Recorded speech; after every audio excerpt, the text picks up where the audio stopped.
আছে, কত ধানে কত চাল হয়। 2 ঘন্টার মধ্যে তোমাদেরকে যদি ভাগীরথীর গঙ্গায় না ফেলতে পারি, রাজনীতি থেকে সরে যাব, শক্তিপুর এলাকায় বসবাস করা বন্ধ করে দেবো। এটা তোমরা হাতির পা দেখেছো। কিন্তু যদি ভেবে থাকো যে 30% লোক মুর্শিদাবাদ জেলায় আর আমরা 70%, এখানে কামনগরে তোমরা বেশি আছো বলে কাজীপাড়ার মসজিদ ভাঙবে আর বাকি এলাকার মুসলমান ভাইরা হাত গুটিয়ে বসে থাকবে, এটা কোনোদিন হবে না। বিজেপিকে আমি হুঁশিয়ার করে দিয়ে বলছি, কোনোদিন হবে না। প্রকাশ্যে হিন্দু বিরোধী মন্তব্য টিএমসির হুমায়ুন কবিরের, ভিডিও শেয়ার করে তো অমিত মাল্যবারের। তাপমাত্রার পাশাপাশি ভোটের আবহে ঊর্ধ্বমুখী আক্রমণের পারদ।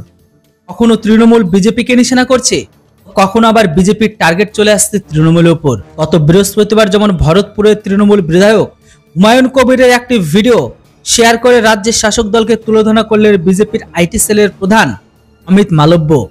দুপুর 1টা নাগাদ নিজের এক্স হ্যান্ডেলে একটি ভিডিওকে শেয়ার করেন বিজেপি নেতা।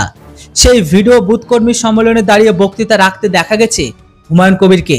সেই সম্মেলনে দাঁড়িয়ে 2 ঘন্টার মধ্যে ভাগীরথী নদীতে বিজেপিতে বিসর্জন দেওয়ার কথা বলেন তিনি।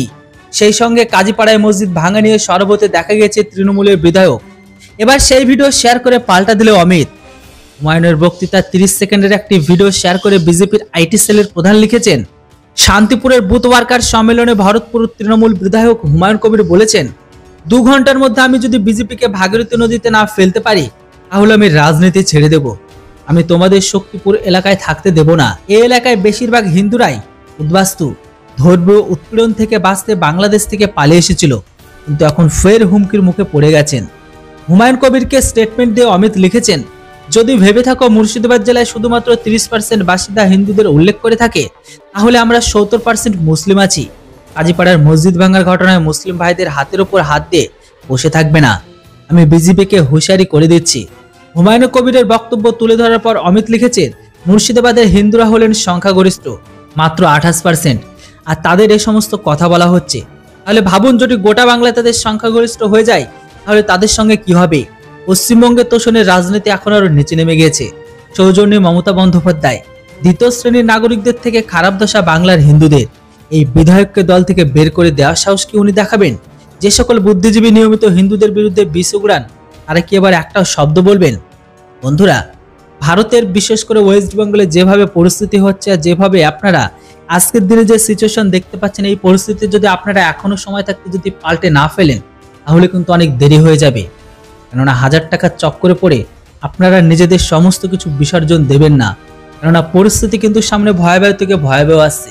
আমরা যদি আজকের দিনে আমাদের পড়শি দেশগুলো, সেটা হোক পূর্ব পাকিস্তান, আফগানিস্তান, তুর্কি, যতগুলো এই প্রোডাক্ট গ্রহণকারী দেশ আছে, সেখানে কি হচ্ছে সেখানে আপনারা নিজে চোখে দেখতে পাচ্ছেন।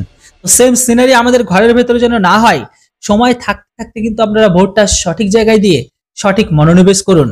তাছাড়া আমাদের ইয়াং জেনারেশনের অবস্থাটা কি করলো সেটা আপনাদের নতুন করে বলার প্রয়োজন নেই।